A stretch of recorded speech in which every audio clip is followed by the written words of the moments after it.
La Ioli és la revista de gana en ensenyament del País Valencià i per això intentem cuidar al detall cada número. Però aquest últim és molt especial. I com a mostra, aquesta portada tan xula que ha fet el dissenyador Elías Taño. El fil conductor de la revista són les mobilitzacions que l'STPB desplegarà aquest curs per millorar les condicions laborals del professorat.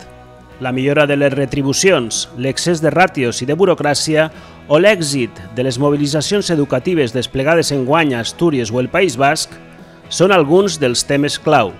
Però, sens dubte, els plats forts són el reportatge dedicat a la tasca que realitzen els nostres permanents i, com no, l'entrevista a Marc Candela, responsable d'Acció Sindical.